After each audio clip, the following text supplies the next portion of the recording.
Thank you for attending. I'm calling the Public Services Committee Tuesday, January 17th to order. The first act would be to approve the minutes from the last... No, we don't have any minutes. We don't have to approve. This is a continuation of that minute. Okay. So the first thing on the agenda will be the fraud control policy. We are being given overviews by Rich Oskell and Bill O'Toole on this.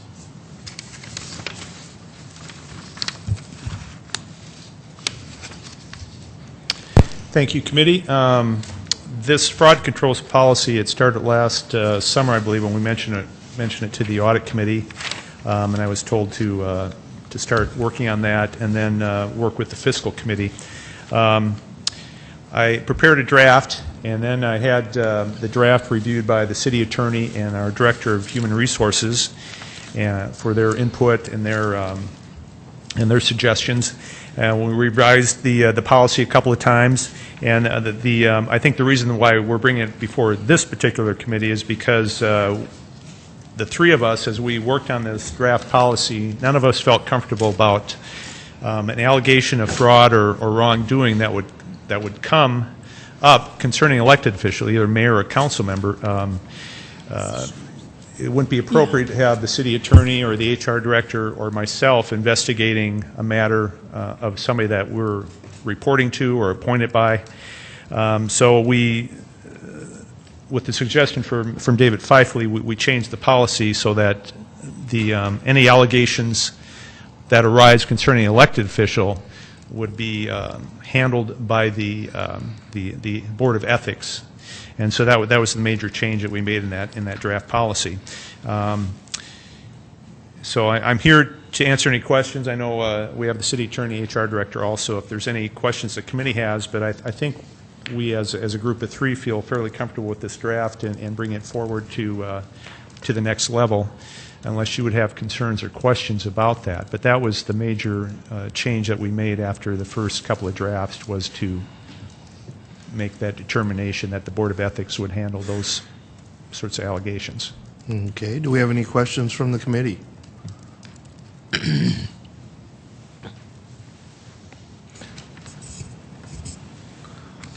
Councilwoman Urfenbach? I guess from my standpoint, I've been in favor of this idea all along, that idea of moving the elected officials' ethics issues to the Board of Ethics. I think that's the right thing to do. I don't have any objections, so I guess I'm ready to move it to council whenever you guys are done discussing. Okay. Any other questions or comments? Okay.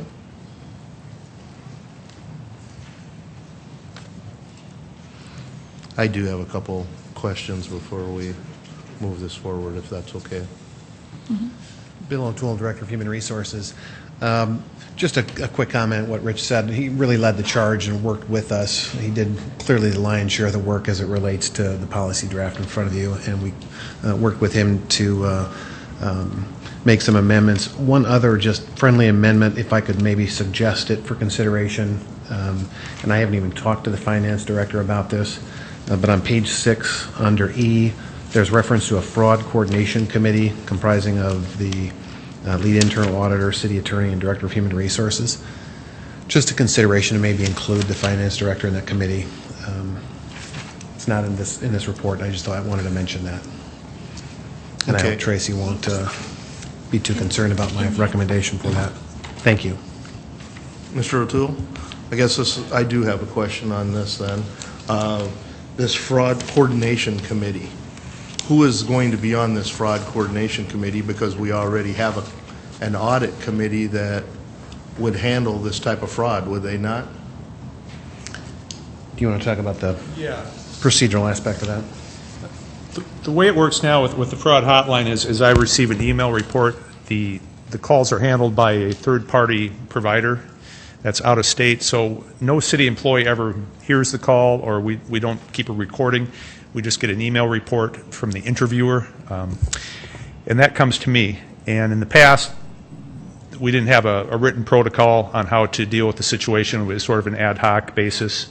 Now we have, what we're proposing is have a fraud coordination committee of myself HR director, city attorney, and the chair of the audit committee. So the audit committee would be involved in the sense that the chair would be involved as part of that coordination committee. And then there's if in the policy, the audit committee and ultimately the mayor and the city council would be informed of the results of frauds, especially if it's a serious case. There'd be a written report, and the audit committee would be tasked with making sure that the council and the mayor knew about it once it had been investigated and results were forthcoming. So that's kind of the process. Okay, so right now you're basically requesting to add a whole nother layer to the audit because you're going to have a fraud coordination committee, which is going to be made up of administration. Well, no, well, myself and it's balanced. I think if we have the chair of the audit committee and myself, I think we have a balance between the administrative and the legislative branch.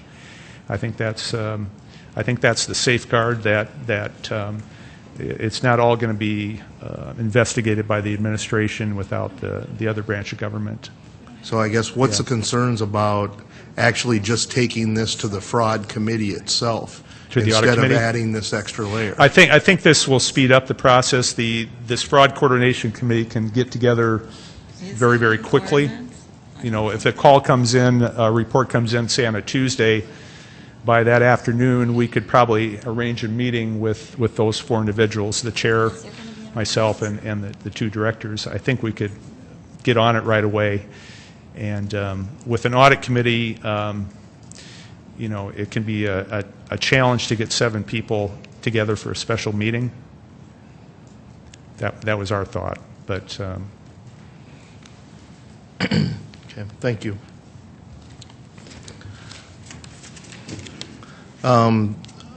There's any other questions from the committee before I continue, or no?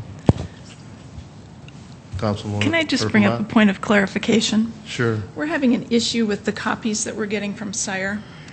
I know this is unrelated, but SIRE will have at least 6 pages, 7 pages maybe.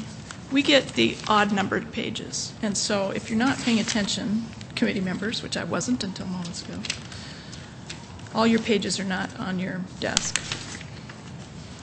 That would be correct. It has page 1, 3, 5, and 7. you should have eight pages there. At least the version I have is 8 pages. So. Yeah. We're missing all the even number pages. You know, really, you don't need to. It is on SIRE. It's just that I was trying to make the comparison when Mr. O'Toole was talking about page 6. We're going, page 6? What page 6? So to clarify then, if I might, my question is, this is not an ordinance that we're talking about. It is strictly a policy that relates to an ordinance. Is that, am I explaining? I'm getting head nods. So it's not something we're necessarily going to pass as a council into ordinance. We're just agreeing with how this process would work. Okay. Okay. Any other questions then at this point? Sure. Okay, I do have one more question for the city attorney. And this is something, David, you and I have discussed a little bit, and that is if one of the 9 if charges have been brought up or an accusation and the city attorney's office excuses themselves, the process of selecting an outside attorney to advise the ethics committee and how that process is going to be handled. Yes, Counselor. Mr. Chairman, what would happen is I would recuse myself. Our office would recuse ourselves immediately if it is an allegation regarding one of the 9 elected officials.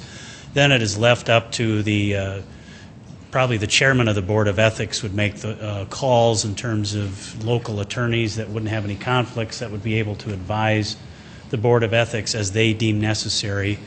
Again, my thoughts would be that it keeps it completely independent, and certainly our office would not be involved at all in that selection process. Okay. I guess my concern is as we've talked about putting this together and how the process was ad hoc before, we're looking at nothing in writing on how we're going to select that outside attorney. I guess I just would like to see something more solid on the process of selecting that important position, because this person is going to be advising the ethics committee. So that would be something I was concerned about. I don't know if any of the other committee members have any concerns about that. Councilwoman Urfenbach? I understand your concern. I see that, but the more I've thought about it, the more I think the folks that are on the ethics board are not brand new citizens. They aren't inexperienced in what they're doing. They very likely have relationships with attorneys or with someone who can help them walk through that process. I think that we really do want that city attorney's office to be hands-off completely. We don't want it to look like they have any sort of influence at all on the process. My concern then would be, does the Board of Ethics understand they have the funds to do it? That they're going to have to hire somebody, and they're going to have to hire who they want. I mean, they need to understand that they get to pick that person. But do they understand that they have the full backing of the city budget? You know, that we do have a line item for these things because we want to protect the citizens from whatever crazy things elected officials do.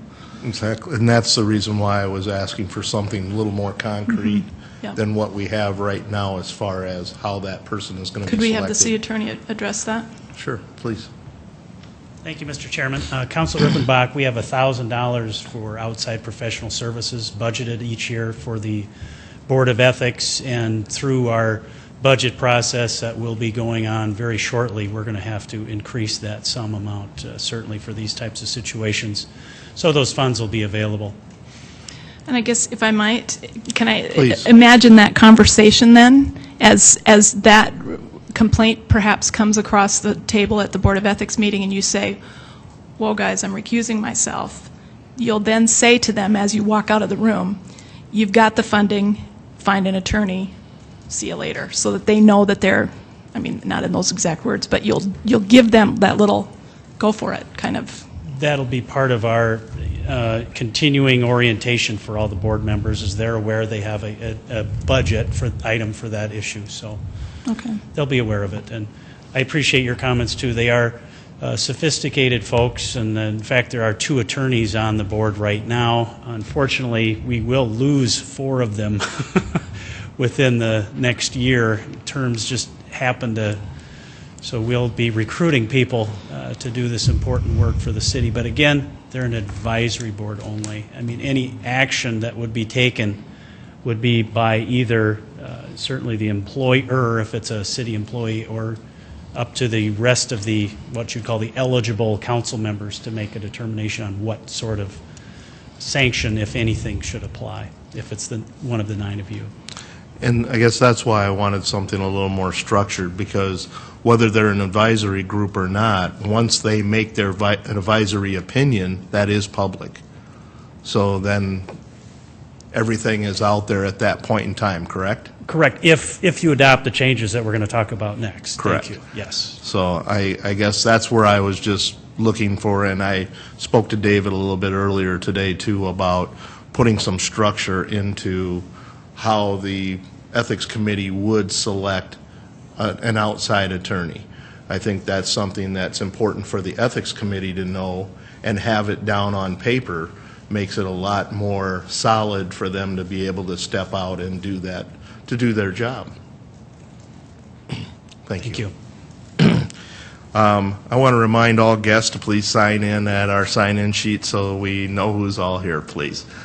Do we have any other comments from the committee, or I notice that we have a lot of the other council here. Any other council members or the public have any comments that they would like to make?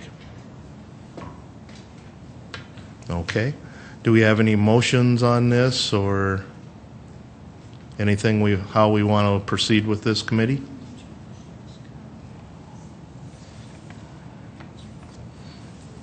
we know how it's going to go? Ordinance? It's just a policy. No one knows? Councilperson Aguilar? I guess we're still questioning, how does this finally get approved? And how is it approved? And is this going back to the fiscal committee? or the audit committee? I guess it wasn't at fiscal. Is it going back to the audit committee? As far as the audit committee, I just mentioned it, I think, back in July, and then they passed it on to fiscal. So I think we've discussed it at least once with fiscal. So I don't know if it'd be appropriate to move it back to fiscal at this point, and then to the full council. I don't know, Councilor Brown, what your thoughts are. We've got good attendance here. I think we can just move it on to the full council. Well, I guess, too, as we look at this, we have, is some of this going to affect the ethics ordinance on how the ethics committee, so we are going to have to vote on this because it is going to affect some type of ordinance. Yes, sir. Mr. Chairman, in the discussions we've had, I mean, what it probably will have to take place is probably a motion by the full council. It has the same effect as a resolution. A motion or a resolution for legal purposes are exactly the same.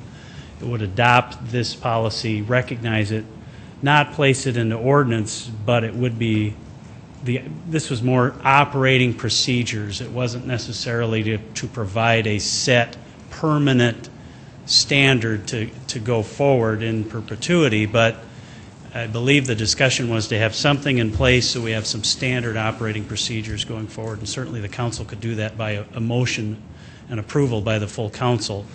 And yes, thank you for your comments regarding the ethics ordinances. They are so intertwined. That's kind of why we've been moving them along all together. So thank you. Okay.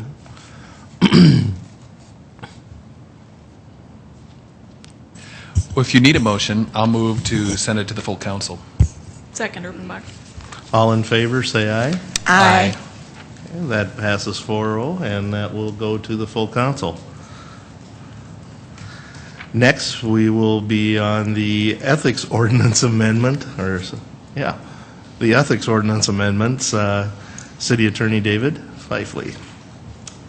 Thank you, Mr. Chairman. I would rather just leave anything open for questions. I think did kind of a broad overview last time, and I also sent you a memo several weeks ago explaining in further detail some of the changes. Just give you a little bit more information. I went back and looked at, in terms of the 41 states that have ethics commissions. Of those 41, I counted 11 states, and those were Alaska, Florida, Indiana, Kansas, Minnesota, New York, North Carolina, Tennessee, Utah, Washington, and West Virginia that had a very similar handling of how and when to make complaints public.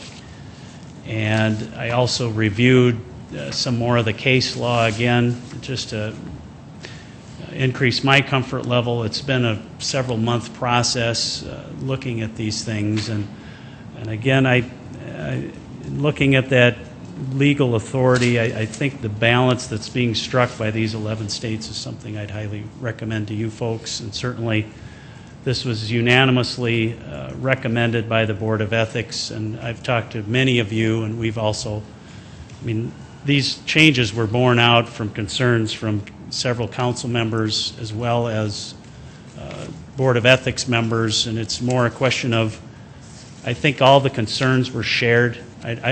I really don't see any deviation at all in terms of what the concerns were, both from the board and from the council members. It was more a question of how do we get there, and I hope this is a proposal that gets us where we want to be, and I'm open for any questions. Councilperson Urbanbach. Just to clarify for us, I think that I understand this, but I want to make sure that the public has that sort of nutshell, just very briefly. One of the conversations that we had early on in this committee, because we've made some changes to this ordinance a couple of times, there was a situation where a person had a complaint filed against them, and that person couldn't make it public under the previous iteration of this ordinance. And so our concern then was, shouldn't the person who's being accused be able to make it public? And so we changed that. And now another concern is that a person can file a complaint against someone and then run out and say, I filed a complaint, and make it public immediately. Can you talk about those two different ways of the ways that we've changed this so that when it becomes public is more fair to the person being accused? What it would do, Counselor, is it strikes a balance that several of these other jurisdictions have found in terms of there's at least an initial filtering process of a complaint where it stays confidential for a certain period of time. And as you'll note, the time frames involved for the Board of Ethics to review a complaint, conduct an investigation if they need to, and then ultimately issue a report, it's a very short time window. At the point where the board would issue a report, no matter what, it would become a public record under this proposal. So you're balancing the public want to know with the accused right to at least have that initial filtering process. And then it'll ultimately go to the court of public opinion, so to speak, in terms of what types of findings that the Board of Ethics would make and what type of recommendations they would make. But again, that would not be binding on the council in any way. It is only a recommendation. It is not binding. And the review, excuse me, by the council would be what the law would call de novo, or starting from fresh. You would have that recommendation with that report from the board, but ultimately it would be the council making that decision, and it would be in a public setting, and the public would be hearing the same evidence as the council would be on any one of the 9 of you. Great, thank you. Any other questions? I have a couple more again, too. One thing that we did talk about at the last meeting was the quorum. Did we ever come to, I don't think we've ever really come to a decision on that. David and I talked about that earlier today also. I was led to believe at our last meeting that we weren't really comfortable with rolling that back from 4 to 3.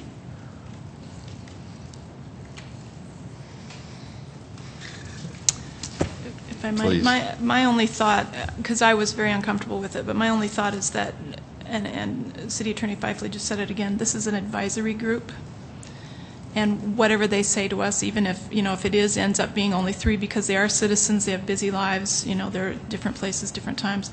If it ends up being only 3 people making that recommendation to the council, it really is only a recommendation. And we really can go back and study that, and make those determinations on our own. So it's either go to 3 or it's expand the size of the board, in my mind. I agree there also. I Councilwoman agree. Aguilar? I agree. I don't want to see it expanded, the numbers, so I can go along with the 3. Councilman Brown? I think it does help. Before, when this group had more influence and power over the decision-making or disciplinary action, then it probably did make more sense, but I can probably live with that quorum.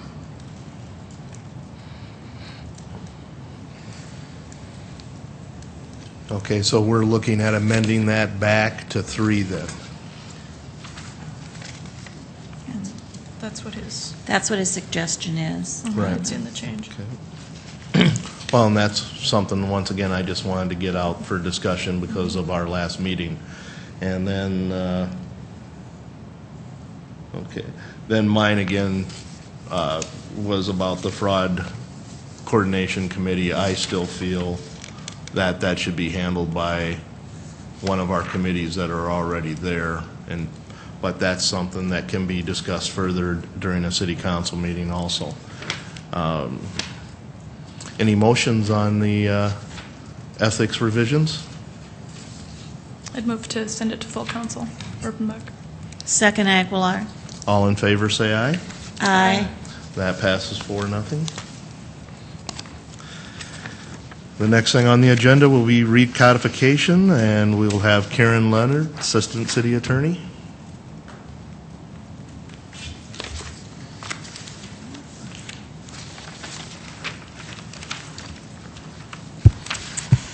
Mr. Chair, I'm Karen Leonard, Assistant City Attorney. Before you again is the recodification issue that we discussed last week. Just to give you a little timeline before we go into the 4 outstanding items out of the archaic language portion is last summer we asked all the department heads to assign in their department a review of the ordinances that are pertinent to their departments. They have submitted their review. They did that in December, And then the recodification committee that consists of Jamie Palmer, Tamara Jorgensen, and myself, and Carrie Hansel from my office, went through those memos and prepared what we would be sending back to the publisher. And what we're asking your committee to do tonight is to do two things. One would be to approve the archaic language portion that we pulled out of the main memo, and the second thing would be to approve the main memo being sent back to American Legal. And the timeline, once they get that back at the end of the month, that's our deadline to return that to American Legal, the city's publisher of the code. They will take the next 4 to 6 months to draft the code with the technical and legal review incorporated into it. And so I'm expecting to get something back between May and July of this year. And then we have internally 60 to 90 days per our agreement to turn back our comments to American Legal. And then in the fall, we will be receiving, it would be about August, September of 2012, the finalized draft that we'll bring to the Maine City Council for their approval. And so that's what we're looking at tonight.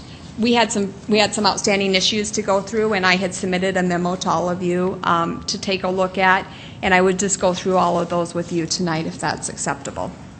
Yes. All right. The first one is under Chapter 15.5 fees. There was some question there about the Director of Public Parking being listed, and I went back and tried to gather more information on that.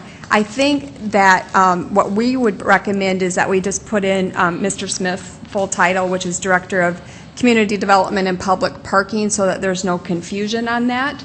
Because it is a director function. He indicated that that's been the title since 1998, if not longer, and that I think when the code first got revised, why they shortened that up to public parking can't be explained, but I think it will eliminate the confusion if that's acceptable to the committee. Any questions on that?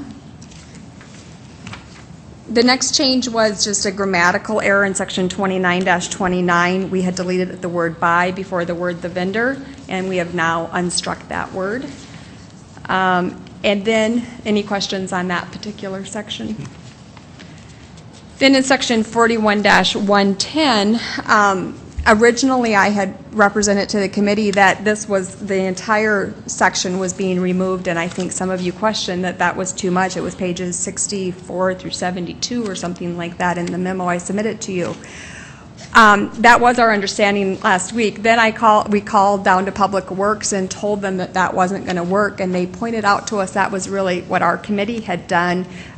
As I explained to you last week, our memo was originally 500 pages, and we were trying to shore up the memo internally by only including those sections affected, and we were striking out language that was unaffected, and for whatever reason, it just didn't get accepted at Media Services. So my apologies for not getting that correction made, but what Public Works is really doing in this section is just changing the words sewage to wastewater, which is probably the more correct term to use. And so we'd ask you to reconsider that, and if that's okay, we will just keep that short up the way it is.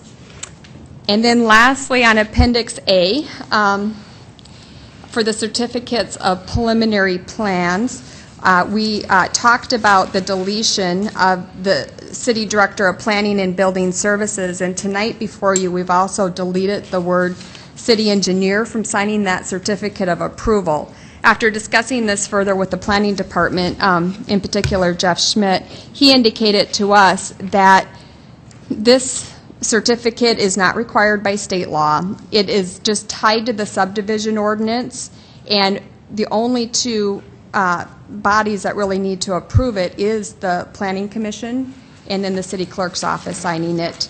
I think it was surplus language from before. They thought it was nice to have the engineer and the Planning Department sign it, but it's really not necessary. And so we'd make that recommendation to take out those two signatures. Any questions on that?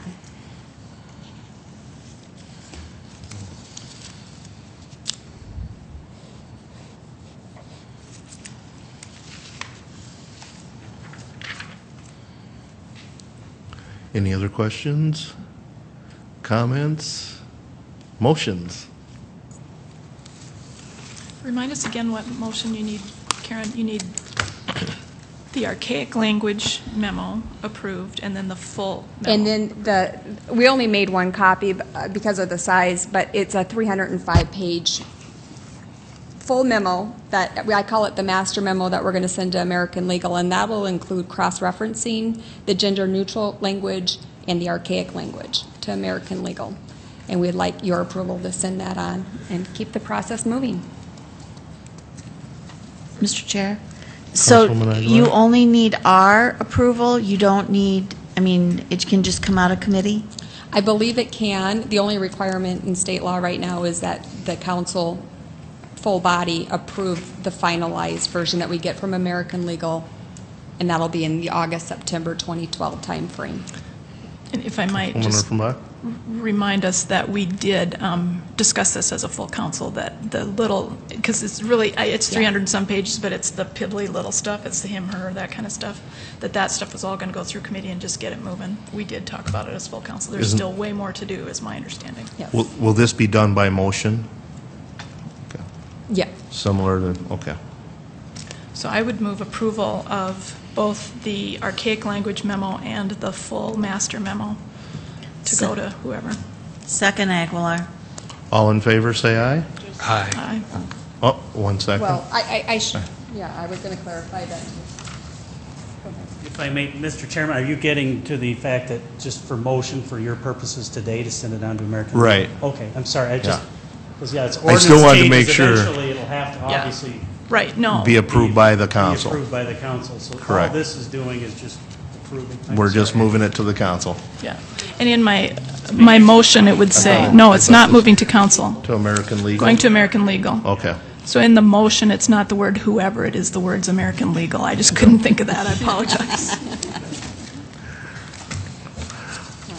All right, then the motion is to move this to American Legal. All in favor, say aye, please. Aye. Passes 4-0. All right, next we have open discussion. Anything for open discussion? Then could I have a motion for adjournment?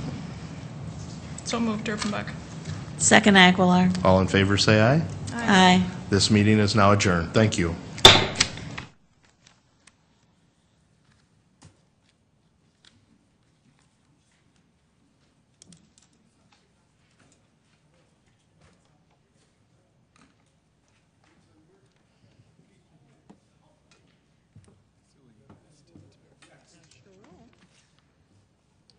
So what is with, Noby?